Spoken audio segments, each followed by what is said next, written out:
Kita berdoa. Ya Tuhan, kami sungguh bersyukur kepada-Mu. Kau tidak pernah berhenti untuk terus mengingatkan kami, supaya kami mengerahkan seluruh kekuatan kami, seluruh kemampuan kami untuk datang ke hadirat Tuhan. Kerinduan hati kami dari waktu ke waktu mau mengenal Tuhan, dan bahkan ada di dalam segala keinginan hati Tuhan untuk kami menyenangkan hati Tuhan. Kami bersyukur kepada-Mu Tuhan. Kami merindukan terus kiranya kebenaran-kebenaran-Mu lah yang akan menolong kami, yang akan membimbing kami, yang akan menuntun kami dan akan menjadikan kami orang-orang percaya, jemaat-jemaat Tuhan yang handal di tangan Tuhan. Oleh karena itu kami memohon tuntunan-Mu, penerangan-Mu, ya Roh Kudus, ketika kami akan membaca firman-Mu dan bahkan diberi kesempatan untuk merenungkannya. Kiranya Roh Kudus yang akan menolong kami semua. Kiranya Roh Kudus yang akan menerangi setiap kami, jemaat-Mu yang ada di rumah-Mu yang kudus, dan bahkan jemaat-Mu yang sedang mengikuti kebaktian ini secara virtual. Setiap kami terangilah dengan kuasa-Mu ya Roh Kudus. Tidak ada pintu yang tertutup, tidak ada sekat-sekat dalam hidup kami. Ketika Roh Kudus-Mu bekerja, ketika Roh Kudus menerangi hidup kami, tempat dimanapun ada kegelapan akan menjadi terang, karena Engkau adalah Allah yang terang adanya. Terus kami berdoa supaya waktu ini menjadi waktunya Tuhan. Kuasa-kuasa di luar kuasa Tuhan yang berusaha untuk menggagalkan firman Tuhan, yang berusaha untuk menghalang-halangi firman Tuhan, yang berusaha untuk menjadikan kami tidak fokus kepada pemberitaan firman-Mu, kami bersatu hati demi kuasa darah Tuhan kami Yesus Kristus. Kami patahkan segala kuasa itu. Tuhan, kuasai pikiran kami, hati kami, hidup kami dengan otoritas-Mu ya Roh Kudus. Kami benar-benar rindu ada di dalam segala kebenaran-Mu. Hadirat-Mu memenuhi kami, sehingga kami tidak ada alasan untuk tidak bersyukur, memuji dan memuliakan nama Tuhan, khususnya ketika kami ada di dalam pemberitaan firman-Mu. Hamba-Mu Engkau pakai dengan urapan-Mu. Engkau menolong hamba-Mu supaya menjadi alat Tuhan yang kuat, tajam, tangguh, terpercaya di tangan Tuhan, sehingga tidak ada satupun di antara kami, baik yang ada di rumah-Mu yang kudus ini, bahkan pun yang sedang mengikuti secara virtual, tidak diberkati Tuhan, tetapi semuanya akan pulang dengan membawa berkas-berkasnya. Berkat Tuhan berlimpah-limpah. Pemulihan akan terjadi, hidup kami akan dipulihkan, hidup kami akan dikuatkan, dan kami melihat Tuhan di dalam firman. Dengar, sempurnakan doa kami semuanya untuk hormat kemuliaan bagi nama Kristus Yesus. Terpujilah nama-Mu kekal sampai selama-lamanya. Amin. Silakan duduk kembali. Bacaan Alkitab kita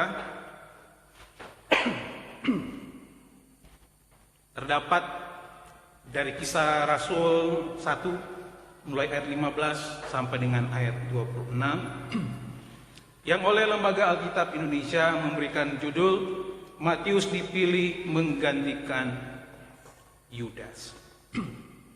Mari kita membaca bersama-sama dengan bersuara ayat 15 sampai dengan ayat yang ke-26.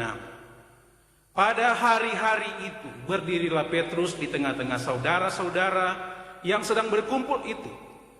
Kira-kira 120 orang banyaknya, lalu berkata, "Hai saudara-saudara, haruslah genap nats kitab suci yang disampaikan Roh Kudus dengan perantaraan Daud tentang Yudas, pemimpin orang-orang yang menangkap Yesus itu. Dahulu ia termasuk bilangan kami dan mengambil bagian di dalam pelayanan ini. Yudas ini telah membeli sebidang tanah dengan upah kejahatannya.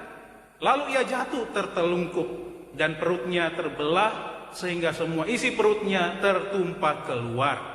Hal itu diketahui oleh semua penduduk Yerusalem, sehingga tanah itu mereka sebut dalam bahasa mereka sendiri Hakaldama, artinya tanah darah. Sebab ada tertulis dalam kitab Mazmur, biarlah perkemahannya menjadi sunyi, dan biarlah tidak ada penghuni di dalamnya, dan biarlah jabatannya diambil orang lain.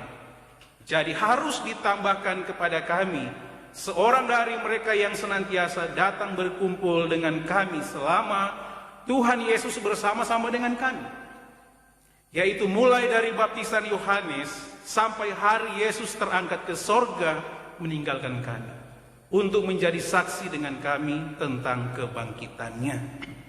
Lalu mereka mengusulkan 2 orang, Yusuf yang disebut Barsabas dan yang juga bernama Justus dan Matias.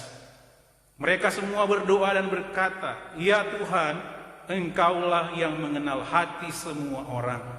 Tunjukkanlah kiranya siapa yang Kau pilih dari kedua orang ini untuk menerima jabatan pelayanan, yaitu kerasulan yang ditinggalkan Yudas yang telah jatuh ke tempat yang wajar baginya." Lalu mereka membuang undi bagi kedua orang itu, dan yang kena undi adalah Matias.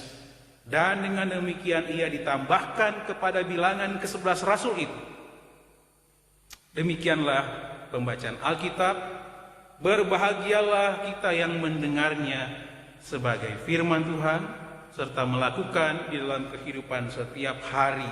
Terpujilah Yesus Kristus.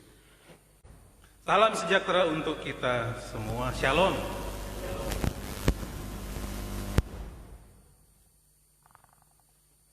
Firman Tuhan pada pagi ini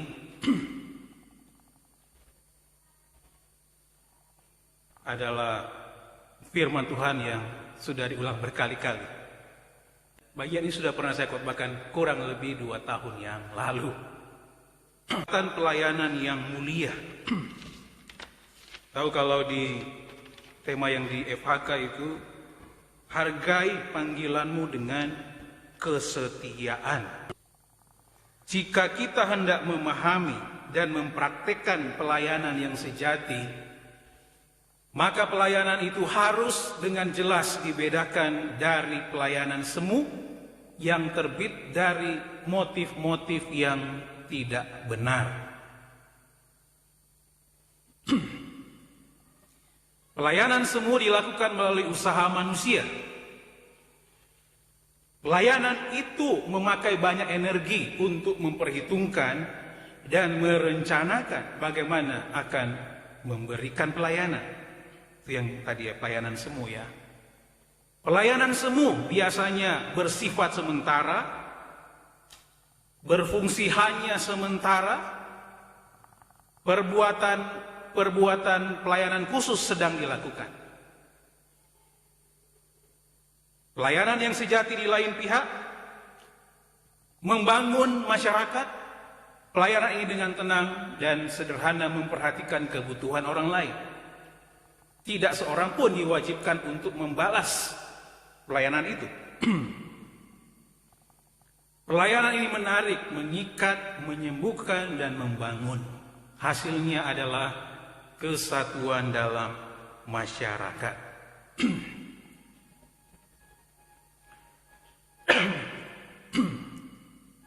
Satu lagi. Setiap orang yang terlibat dalam pelayanan harus mempunyai motivasi atau dasar yang benar.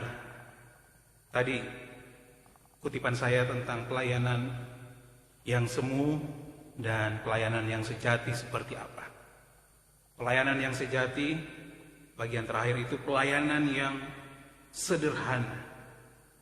Tetapi justru pelayanan yang sejati itu adalah pelayanan yang menghasilkan penyembuhan, memulihkan. Pelayanan yang sejati itu membangun. Pelayanan yang sejati itu menjadikan kesatuan itu akan benar-benar kita alami. Setiap orang yang terlibat dalam pelayanan harus mempunyai motivasi atau dasar yang benar. Saya suka dengan gambar itu. Biasanya hati di dalam, dan nyaris tidak ada satu orang pun di antara kita yang pernah melihat hati kita sendiri, kan? Kecuali hati itu dikeluarkan dari dalam tubuh kita, di atas, kasih atas baskom. Dan tidak akan seperti itu. Seperti buah cinta itu ya, hati itu ya. Itu penggambaran saja. Tapi yang jelas yang dimaksudkan di situ, apapun itu yang berhubungan dengan pelayanan selalu seharusnya digerakkan dari hati. Yang tadi dibandingkan dengan pelayanan semu, pelayanan sementara yang tidak digerakkan oleh hati akan menghasilkan sesuatu yang kelihatannya baik, tetapi hasilnya juga semu, hasilnya sementara. Tetapi pelayanan yang sejati, yang digerakkan dari hati kita, dari motivasi kita, dorongan yang kuat untuk melayani, karena kita takut akan Tuhan, karena kita melayani bukan melayani manusia, tetapi kita melayani Tuhan. Yang terjadi adalah pemulihan, kesembuhan. Kita bisa tafsirkan dengan apa saja pemulihan dan kesembuhan itu. Apakah pemulihan dari penyakit, atau pemulihan dari sesuatu yang dulunya retak kemudian diatur lagi menjadi baik? Pemulihan mungkin yang berhubungan dengan status kita dan seterusnya. Bisa ditafsir bermacam-macam hal ini. Tetapi yang jelas kita ingin sekali terlibat di dalam pelayanan. Pertanyaannya, mengapa setiap orang yang terlibat dalam pelayanan harus mempunyai motivasi yang benar? Lagi khotbah saya 2 tahun yang lalu, tapi itu sulit sekali untuk dijawab dalam satu waktu. Pertanyaannya, mengapa? Kita sudah tahu dan kita sudah membenturkan berkali-kali berhubungan dengan pelayanan yang semu, pelayanan yang sementara, pelayanan yang kira-kira baik tetapi ternyata itu menipu. Bukan penipu, tidak ya, tetapi kelihatannya baik tetapi sebenarnya nggak baik. Tahu tidak baik dari mana? Nanti hasilnya atau akibatnya. Tampilan pertama itu pasti akan memukau, akan membuat orang kagum, akan membuat orang tertarik. Tetapi yang namanya semu, nanti kalau sudah jauh gapnya, sudah benar-benar tersesat, kemudian kita baru tahu ternyata pelayanan itu pelayanan yang semu. Kalau mungkin baru jaraknya tipis, kalau kita mau ke Jakarta, ke area Jakarta, kemudian mengambil jalan ke Pamulang, lewat Pamulang, tembus ke Bintaro sana, itu memang masih mengarah ke Jakarta, iya kan? Tapi kalau terlalu jauh melebar, tidak akan ke Jakarta, tapi akan sampai ke Pelabuhan Merak sana. Dan Bapak Ibu akan menyeberang pergi ke Sumatera. Nanti kalau sudah di Sumatera, baru berpikir, Jakarta kah ini? Sesuatu yang kita sadar, yang semu dan sementara ketika akibat telak itu dialami dalam hidup, dalam diri kita. Mengapa? Pertanyaannya. Setiap orang yang terlibat dalam pelayanan harus mempunyai motivasi yang benar. Di dalam pembacaan kita dari ayat 15 sampai ayat 20, ini hal yang pertama dan yang terpenting, yang menjadi patokan, yang menjadi tolak ukur apapun yang kita kerjakan, apapun yang kita lakukan sebagai jemaat, sebagai pelayan Tuhan, sebagai pejabat gereja. Yang pertama, alasan pertama, mengapa setiap orang yang terlibat dalam pelayanan harus mempunyai motivasi yang benar. Alasan yang pertama, karena firman Tuhan itu harus digenapi. Kita belajar dari semacam kasus di sini ketika Yudas, salah satu dari 12 murid Tuhan Yesus, di peristiwa sebelum penyalipan, dia melakukan tindakan yang menurut kita itu tindakan yang terlalu keji. Mau menukar Yesus dengan beberapa keping perak saja. Mau melakukan hal-hal yang menguntungkan dirinya, sehingga dia harus menjadi orang yang dianggap sebagai orang yang terlibat langsung pada peristiwa penyalipan Yesus. Tetapi sekali lagi ini yang kita perlu berhati-hati untuk membicarakan hal ini, khususnya di ayat 15 sampai dengan ayat yang ke-26 ini. Bagaimana Yudas yang akhirnya akhir hidupnya begitu berbeda dari penampilan yang sebelumnya, harus tersingkapkan, harus digantikan menjadi bilangan-bilangan yang disebutkan dalam Alkitab, 12 orang itu. Satu hal penting pertama yang perlu kita perhatikan, firman Tuhan harus digenapi. Dalam hal, sekali lagi, kita melibatkan diri dalam pelayanan, kalau dihubungkan dengan penggantian Yudas oleh Matias ini, di mana kaitannya kita yang melayani Tuhan sekarang dengan penggantian Yudas oleh Matias? Hal yang penting yang perlu kita perhatikan, tidak ada yang kebetulan di bawah kolong langit ini. Tidak ada yang kebetulan di dalam pelayanan gereja. Tidak ada yang kebetulan di dalam kerajaan Allah. Segala sesuatu itu ada di dalam pikiran Allah. Segala sesuatu itu ada di dalam rencana Allah. Segala sesuatu itu ada di dalam kedaulatan Allah. Tidak ada yang terjadi begitu saja, seperti semudah membalikkan telapak tangan. Kita membalikkan telapak tangan, kita membalikkan telapak tangan. Tidak ada yang seperti itu. Segala sesuatu ada dalam rancangan Tuhan. Kalau kita perhatikan ayat 15, pertanyaannya, kapan waktunya digenapi? Di ayat 15 itu dimulai dengan kata-kata pada hari-hari itu. Lebih tepat diterjemahkan pada hari ini. Ketika Lukas mencatat peristiwa ini, Lukas sedang mengkonfirmasi satu peristiwa yang pernah terjadi di waktu yang lalu.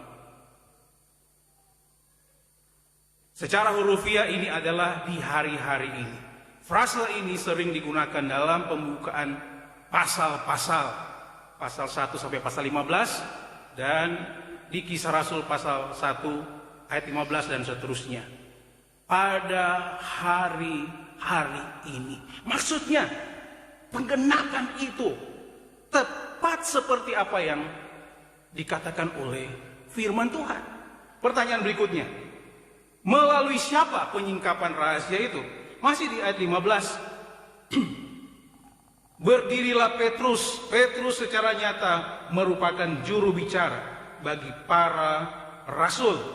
Ia mengkhotbahkan khotbah gerejawi pertamanya setelah kedatangan Roh Kudus, dan khotbah keduanya di Kisah Rasul pasal 3. Penyingkapan itu disebutkan, dan Tuhan memakai orang-orang.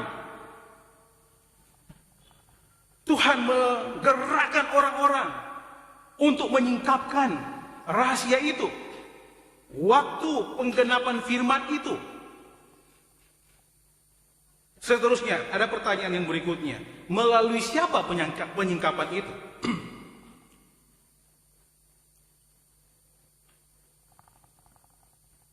Kepada siapa penyingkapan rahasia itu? Masih di ayat 15. Kira-kira 120 orang banyaknya. Kelompok ini pasti telah termasuk ke-11 rasul.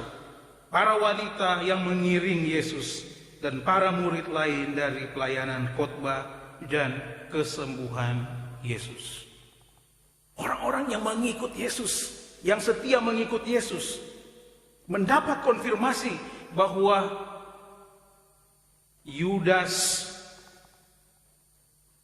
yang mengkhianati Yesus, Yudas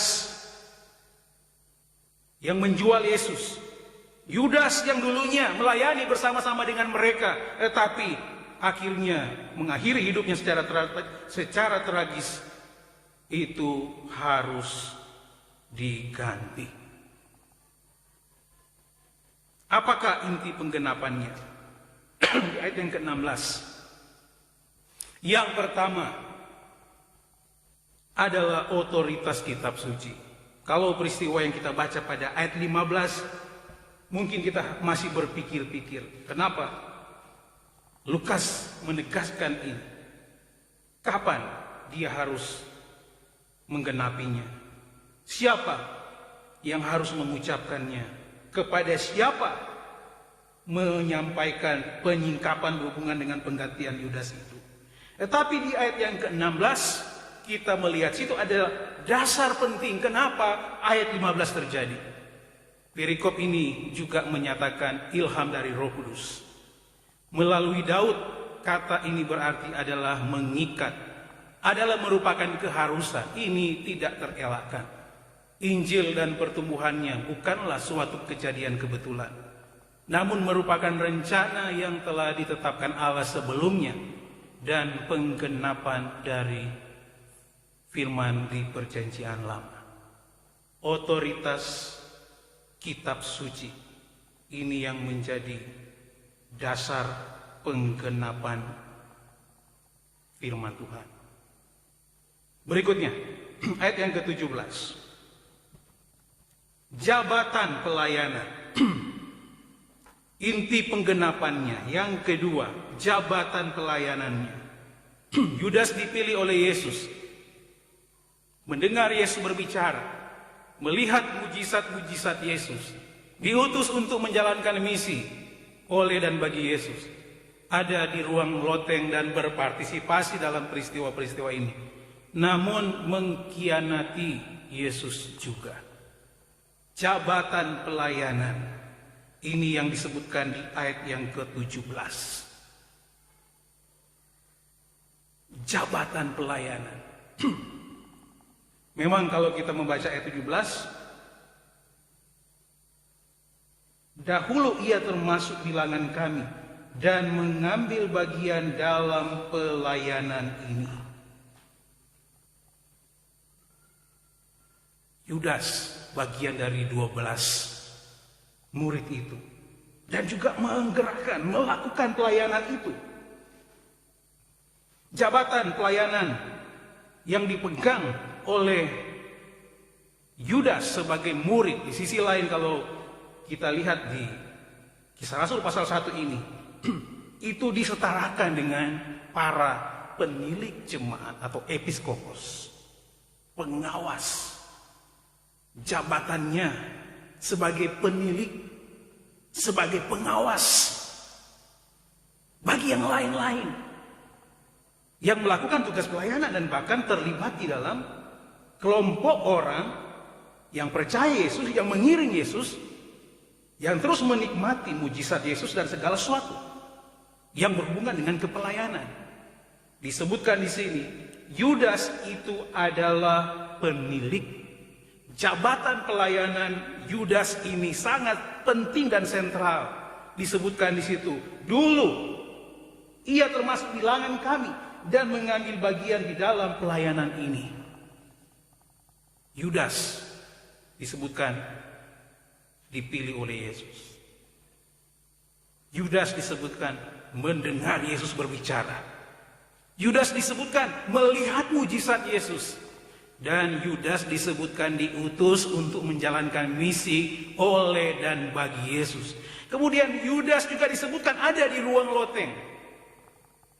Dan Yudas disebutkan berpartisipasi dalam peristiwa-peristiwa ini. Namun mengkhianati Yesus juga.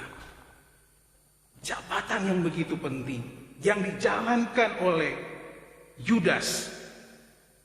Tetapi kenapa itu harus disebut? Dalam perjalanan pelayanan dari Yudas yang begitu penting, begitu besar kontribusinya dalam pelayanan. Ini adalah bagian dari penggenapan firman Tuhan. Itu hal yang pertama. Maju satu lagi. Ayat 18 sampai ayat 19. Sudah mulai mengkerucut. Dia dipilih oleh Tuhan atas dasar otoritas kitab suci. Itu disingkapkan, dibukakan agar kita tahu semua peristiwa itu. Jabatannya bagaimana? Jabatan Yudas itu bagian dari 12 murid Yesus. Penting dan mengalami langsung apa yang dikerjakan oleh Yesus. Tapi bagian ini yang tak terhindarkan bagi seorang episkopos itu. Memang ini adalah uang Yudas kalau kita baca ayat 18 sampai 19 yang oleh para imam dianggap najis dan digunakan untuk membeli sebidang tanah untuk penguburan mayat-mayat yang tak diakui atau dikenal.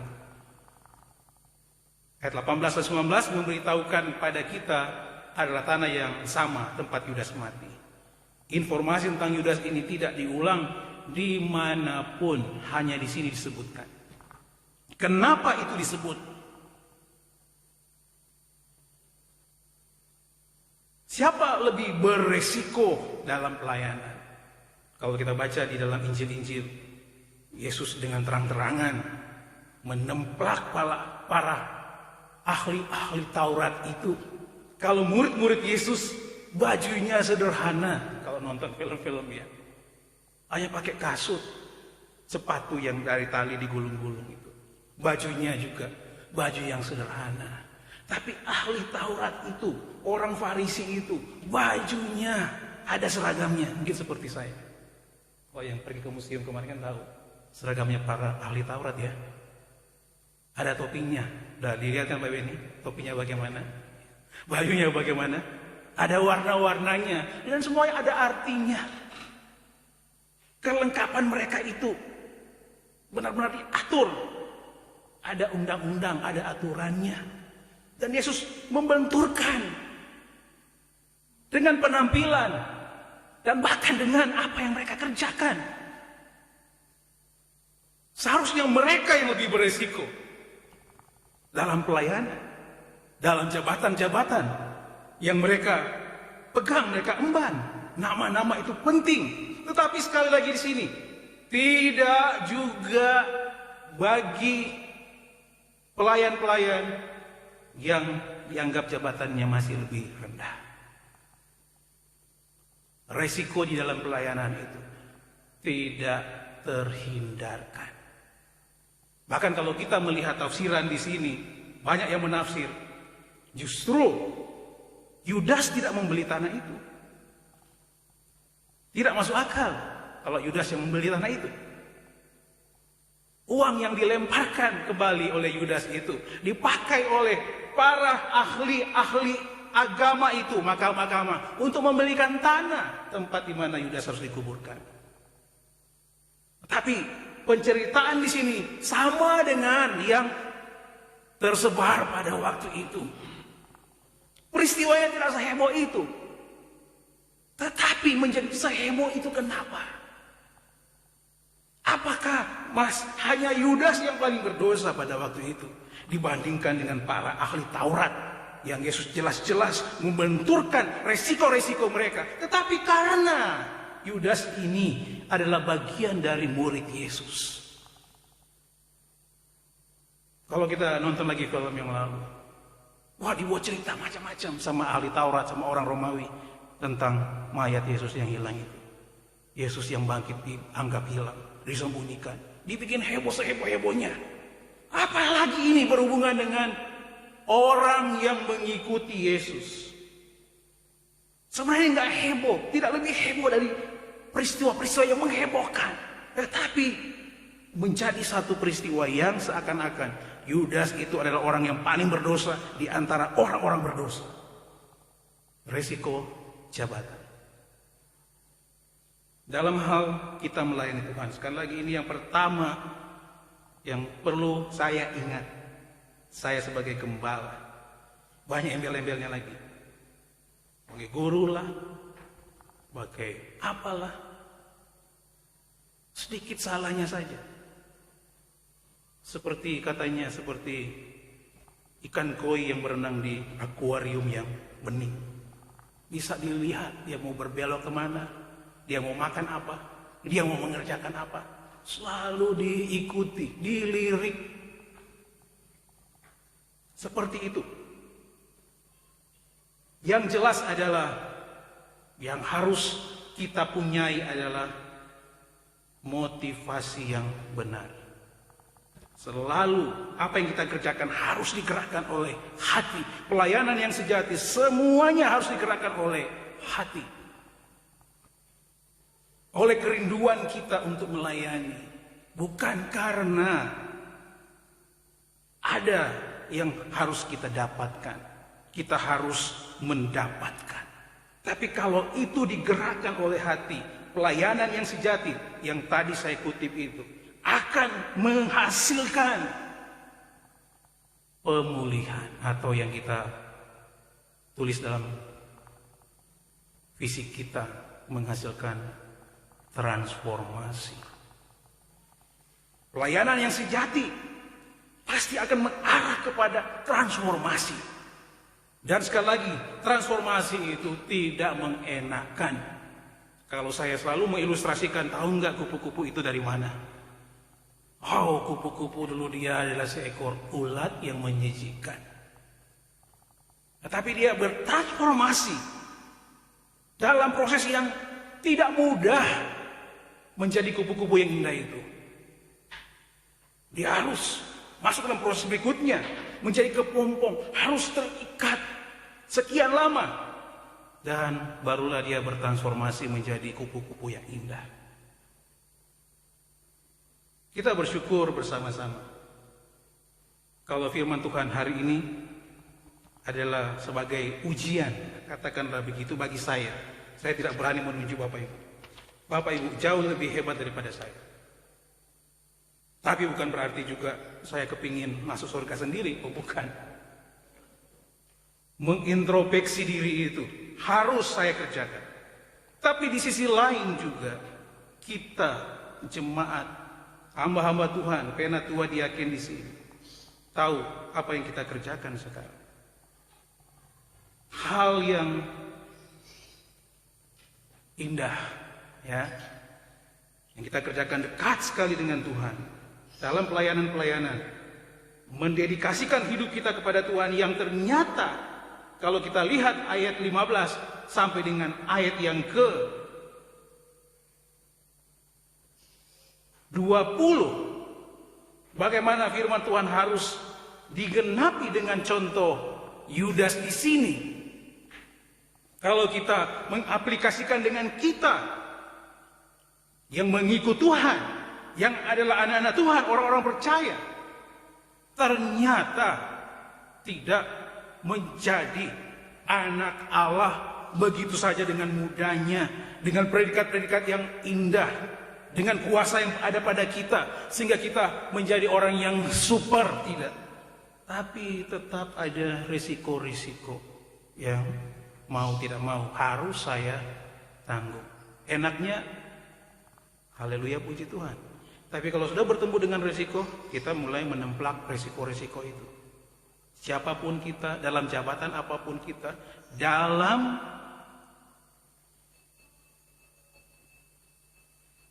predikat apapun kita, risiko itu pasti ada. Tapi sekali lagi, kalau kita melihat bagian ini, kita harus bersyukur. Maju satu lagi.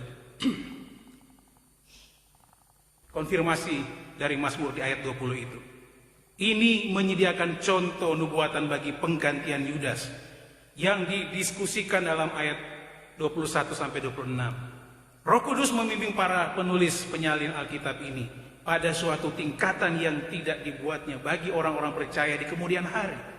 Kita diterangi olehnya, namun kita kadang saling tak bersetuju. Ayat ke-20 itu tafsirannya.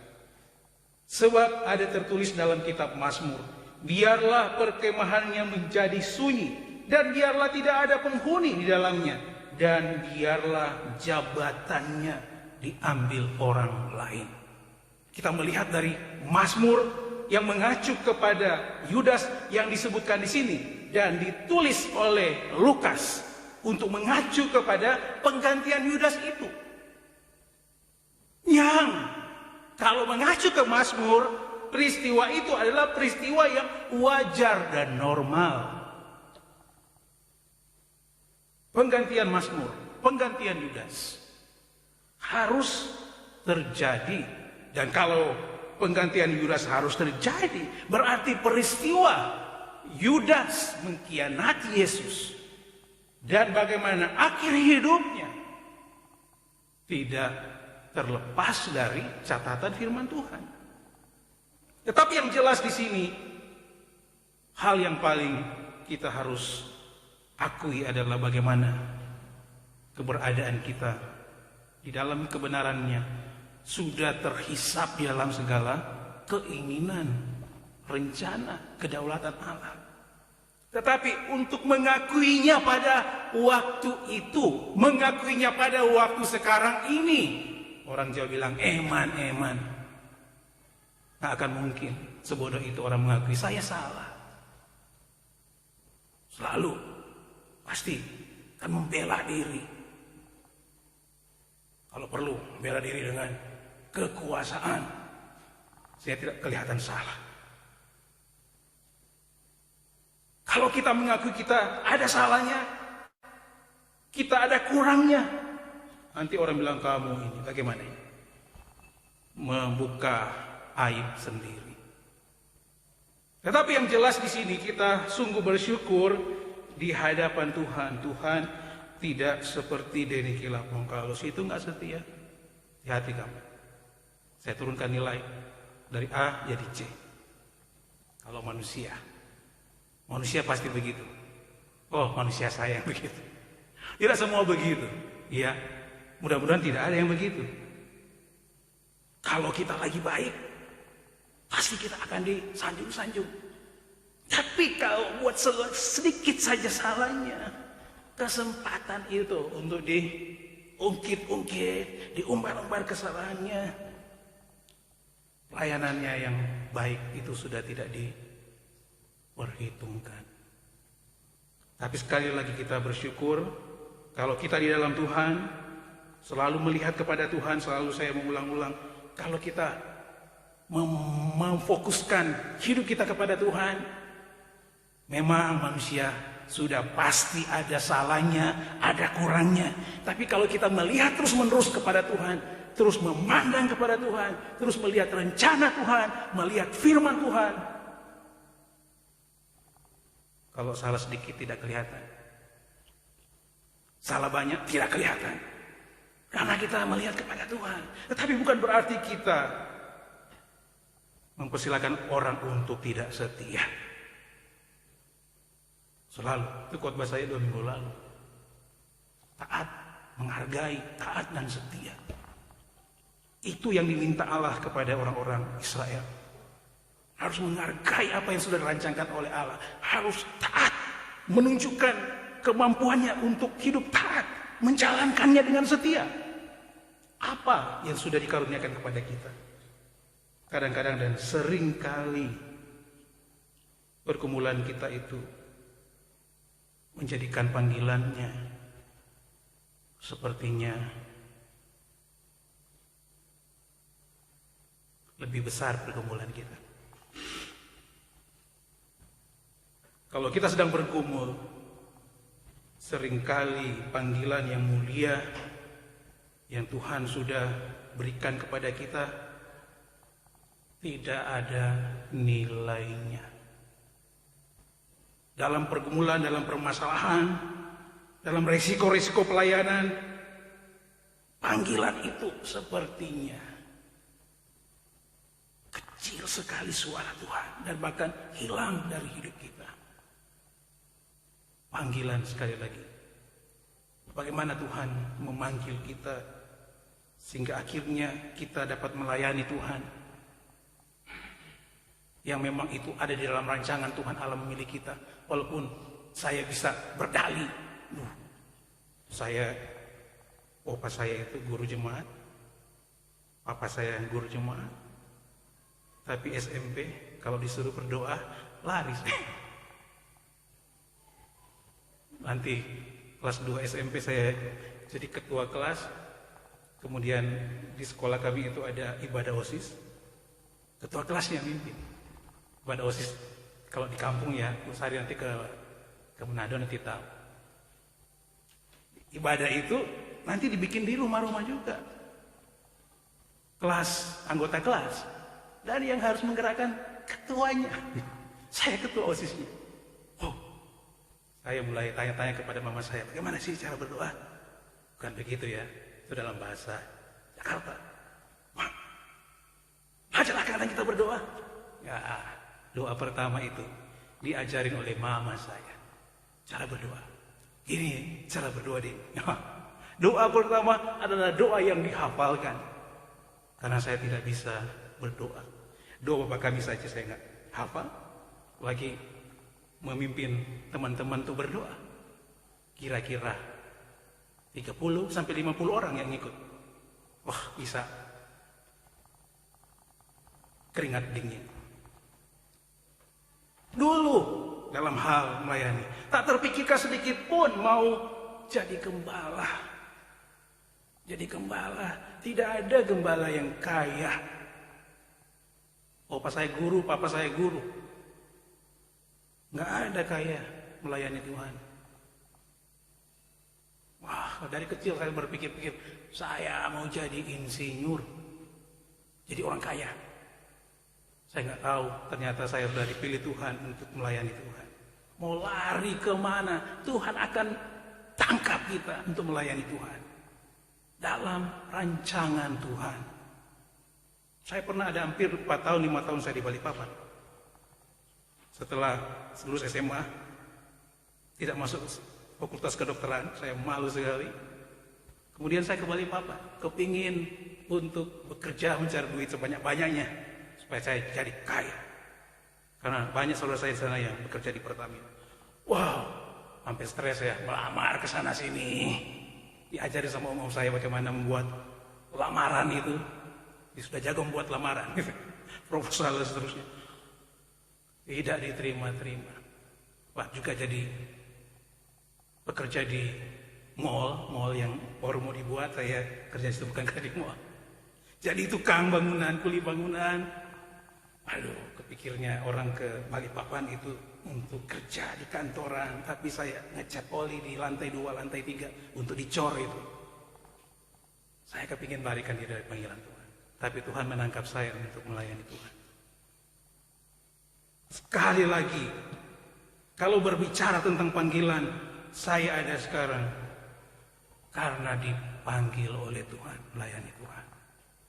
Kalau ingat bagaimana Tuhan menangkap saya dan di dalam rancangannya di kekekalan masa lalu, Allah sudah merancangkan saya untuk melayani Tuhan walaupun dalam kondisi sekarang ini menurut orang lain saya melakukan banyak kesalahan. Tapi karena saya terus memandang kepada Tuhan, melihat kepada Tuhan, sehingga saya terus mendedikasikan hidup saya dalam panggilannya, dalam segala keterbatasan saya. Saya tidak super, tidak hebat. Saya banyak salah, banyak kali keliru. Tidak setianya lebih banyak. Tapi saya melihat terus kepada Dia. Memandang terus kepada Dia. Kalau terus melihat kepada kesalahan saya, kelemahan saya, kekurangan saya, sudah lama saya menjadi pengecut juga. Dibandingkan dengan orang-orang lain yang nama besarnya banyak. Tidak ada kurangnya, tidak ada salahnya. Akhirnya menjadi penyesat. Tapi saya melihat betapa Tuhanlah yang menolong saya sampai detik ini. Salahnya lebih banyak.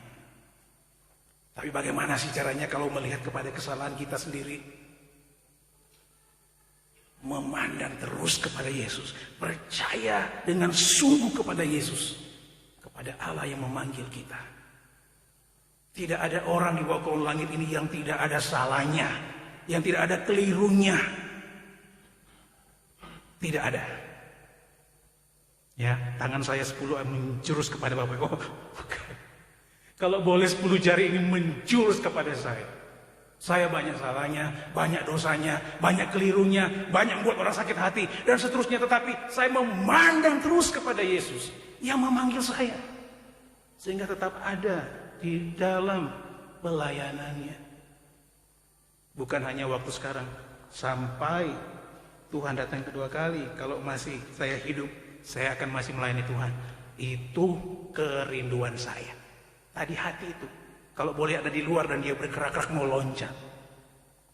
Saya kepingin seperti itu. Kalau masih mau, boleh ya Tuhan. Engkau datang kedua kali, saya belum mati. Tapi sekali lagi, kalau saya bersaksi mungkin sampai pagi. Tahun-tahun 2000-an lah, mulai 2002. Itu waktu saya mulai terpukul 2002. Garis lahir pendeta tempat pelayanan kami meninggal. Kira-kira usianya berapa ya? 42 tahun. Dan saya pikir-pikir saya tidak akan lewat 42 tahun. Tapi tahun ini sudah mau kepala 5. Tahun-tahun yang saya melewati di tahun-tahun itu paling saya takuti. Bukan cuma satu yang meninggal tiba-tiba. Teman-teman saya ada berapa yang meninggal karena jantung? 40-an tahun semuanya. Wah, saya Tuhan tolonglah lewatilah 45. Saya sudah bersyukur. Sekarang bonus saya. Kenapa saya bilang gitu? Saya punya keturunan jantung juga. Mama saya berkali-kali masuk rumah sakit karena jantung. Dan ketika ada pendeta saya meninggal 42 tahun, saya pikir berikut giliran saya. Teman sekantor saya, teman minum kopi saya. Gak lewat 42, 45 tahun. Betapa itu membuat saya, kalau saya sampai 50 sekarang, sudah puji Tuhan, haleluya. Kalau Tuhan kasih sampai 100 tahun, wah, betapa berhaleluya-haleluyanya saya. Melihat hidup kita itu ada dalam segala kemurahan Tuhan. Panggilan Tuhan itu indah, dan kalau kita jalankan dengan terus melihat kepada Tuhan. Kalau ada di antara kita yang ada salah-salahnya, wajar kalau ada manusia salah. Kalau manusia masih ada kurangnya, itu wajar. Kalau ada manusia yang sudah tidak ada kurangnya, itu sudah kepingin sedikit lagi dipanggil Tuhan. Nggak perlu lagi ada di muka bumi ini. Kita meyakini yang pertama, prinsip yang pertama, firman Tuhan harus digenapi. Yang kedua, alasan yang kedua, saksi kebangkitan harus ditambahkan. Ayat 21 sampai ayat yang ke-26. Yang pertama, ingatlah baik-baik, kita ada sekarang, kita melayani Tuhan bukan kebetulan. Kalau kita melayani Tuhan, jalankan dengan iman. Jalankan dengan iman. Terus melihat kepada Kristus. Pandang kepada Kristus. Yang kedua adalah saksi kebangkitan Kristus harus ditambahkan. Ayat 21 sampai ayat 26. Mengapa pertanyaannya? Saksi kebangkitan Kristus harus ditambahkan. Yang pertama, ayat 19 sampai dengan ayat yang kedua, 20. Alasan keutuhan. Yesus telah menubuatkan ke-12 rasul pilihannya bahwa mereka akan memimpin umat Tuhan bersama Yesus dalam kemuliaannya kelak. Ini senada dengan kutipan Mazmur oleh Petrus di ayat 20. Bahwa musuh Tuhan harus dimusnahkan dan jabatannya harus digantikan. Yang kedua, alasan yang kedua, ayat 23 sampai ayat yang ke-26. Prosesnya. Namun yang paling penting adalah proses pemilihan itu secara final diserahkan kepada Tuhan Yesus sendiri, agar Dia yang menentukan. Ayat 24 sampai ayat yang ke-25. Pertanyaan berikutnya, apa yang harus dilakukan Petrus dan murid-murid Yesus lainnya mungkin tidak lazim bagi kita yang hidup pada masa kini, tetapi memiliki makna yang penting secara teologis. Pertama, penyelesaian masalah di gereja selalu harus berdasarkan kebenaran firman Tuhan yang digali dan diterapkan secara tepat. Yang kedua, dosa harus cepat dibereskan. Yang ketiga, kepemimpinan harus memenuhi kriteria tertentu yang dapat dipertanggungjawabkan. Yang terakhir, melalui doa yang sungguh-sungguh, gereja menyerahkan keputusan final pada Tuhan, bukan pada kebijaksanaan manusia. Alkitab tidak menceritakan secara rinci tentang latar belakang kehidupan Matias. Namun bila dia terpilih sebagai muridnya, dipastikan bahwa Matias adalah seorang yang setia, mengikuti ajaran Yesus, seorang yang dapat menamakan dirinya saksi bagi Kristus dan memiliki kuasa Roh Kudus hanya jika orang tersebut telah mengalami lebih dahulu karya kematian dan kebangkitan Kristus dalam hidupnya. Ditambahkan menjadi saksi bahwa Kristus itu bangkit. Nanti Bapak Ibu mengacu ke 1 Korintus pasal 15 tentang kebangkitan. Ternyata di dalam sejarah perjalanan gereja ada orang yang tidak percaya kepada kebangkitan. Kalau ada orang yang tidak percaya kepada kebangkitan, maka hidupnya sekarang ini tidak akan mengalami kebangkitan juga. Akan terpuruk terus-menerus hidupnya. Menambahkan orang-orang sebagai saksi kebangkitan, merujuk kepada apa? Kepada kebangkitan orang percaya sekarang. Kebangkitan dari apa orang percaya sekarang? Kebangkitan dari masalah-masalah yang semakin lama semakin kompleks. Masalah-masalah yang dihadapi oleh orang percaya sekarang bukan masalah biasa.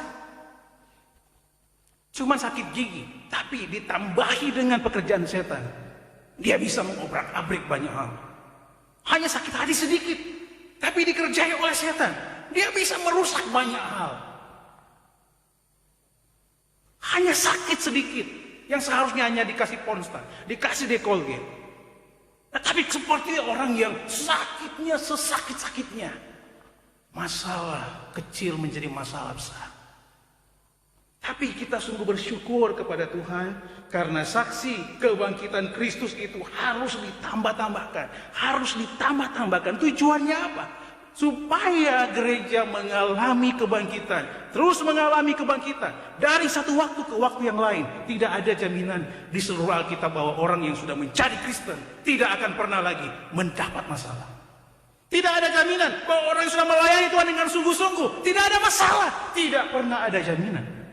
Tetapi yang jelas di sini, kita akan mengalami kebangkitan. Kita akan mengalami kemenangan dari masalah-masalah yang ada di sekitar kita. Masalah akan ada, terus ada, akan menjadi lebih besar. Tetapi kemenangan yang besar juga.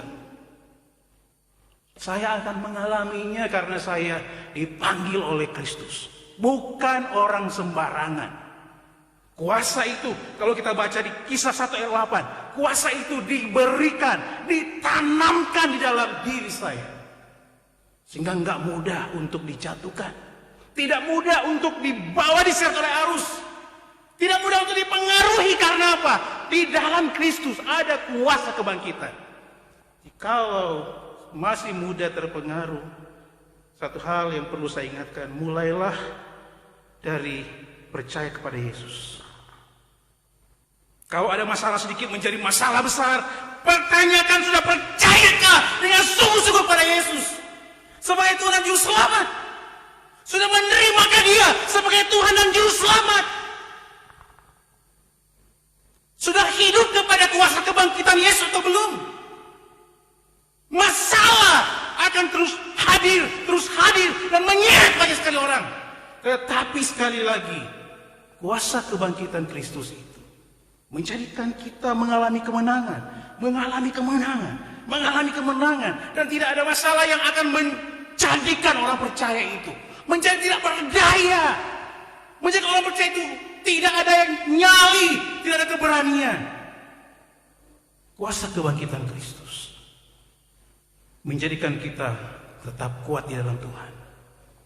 Melihat kepada Tuhan terus menerus. Bagian yang terakhir. Bila kita menyerahkan sepenuhnya segala perkara kepada Tuhan, maka Ia sendiri yang akan memimpin kita untuk mengerti kehendak-Nya. Satu lagi, maju lagi. Yang terakhir. Satu lagi. Bila kita menyerahkan sepenuhnya segala perkara kepada Tuhan, maka Ia sendiri yang akan memimpin kita untuk mengerti kehendak-Nya. Yang terakhir, tanpa motivasi yang benar, maka pelayanan kita akan sia-sia. Motivasi yang benar harus terus-menerus dikerjakan. Terus-menerus dikerjakan. Kalau tidak ada motivasi itu, ditambahi dengan masalah-masalah, semakin lama semakin kompleks, maka yang terjadi adalah saksian yang akan runtuh, akan amruk. Tapi motivasi yang benar itu tidak menjadikan tidak ada masalah. Hamba-hamba Tuhan, pelayan Tuhan, pejabat Tuhan, orang-orang percaya. Masalah tetap ada, tapi motivasi yang benar menjadi kita bisa mengubah masalah itu menjadi peluang untuk hidup dalam berkat-berkat Tuhan. Kita akan maju dengan lebih kuat lagi karena pengalaman-pengalaman mengikut Tuhan, pengalaman-pengalaman berhadapan dengan masalah, pengalaman-pengalaman di mana kita dikocok dengan masalah sehingga kita ada sekarang ini. Selalu melihat kepada anugerah kebaikan Tuhan. Selalu kata-kata yang pertama akan keluar dari mulut kita, puji Tuhan, bukan puji diri sendiri. Ini gila pong, hebat banget situ. Puji Tuhan. Selalu kita melihat kepada Tuhan. Kalau bukan Tuhan, nggak ada nilai. Sudah menjadi bagian dari orang-orang pengecut itu, yang menyakiti hati Tuhan, yang terus menyakiti hati Tuhan, dan sudah menyakiti hati Tuhan masih bangga. Sudah melakukan hal-hal yang tidak menyenangkan Tuhan, masih membela diri. Sudah melakukan hal yang menjijikkan, masih membusungkan dadanya. Apakah itu ada? Saya doakan supaya di antara KGP Empalus tidak ada. Tapi kalau ada, segeralah bertobat. Perbaiki imanmu kepada Yesus. Jangan malu berkata, Tuhan tolonglah saya belum percaya kepadamu. Hilangkan semua malu itu. Beranikan diri sebelum Allah pemilik segala sorga dan bumi memanggil mencabut nyawamu. Bertobatlah dengan segera. Karena nanti kita tidak akan pernah bertemu di sorga. Karena yang ada di sorga hanyalah orang-orang yang sudah percaya mengerjakan keselamatan yang tekun. Dan kita akan berpesta di hadapan rumah Allah. Yang belum percaya, neraka hidup kamu. Hidup dalam kesengsaraan dan kita tidak akan pernah bertemu. Mulailah memperbaiki kepercayaan imanmu. Sekarang waktunya, jangan berlama-lama. Kalau berlama-lama, semakin terikat oleh kebiasaan-kebiasaan berdosa dan sulit keluar dari masalah-masalah itu.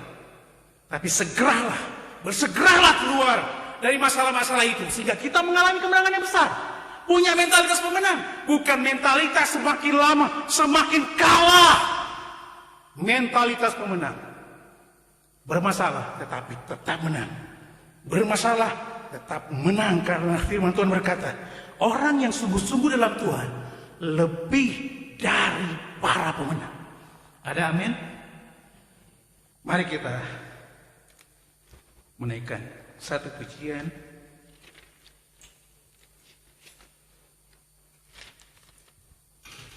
Yesus, permata hatiku.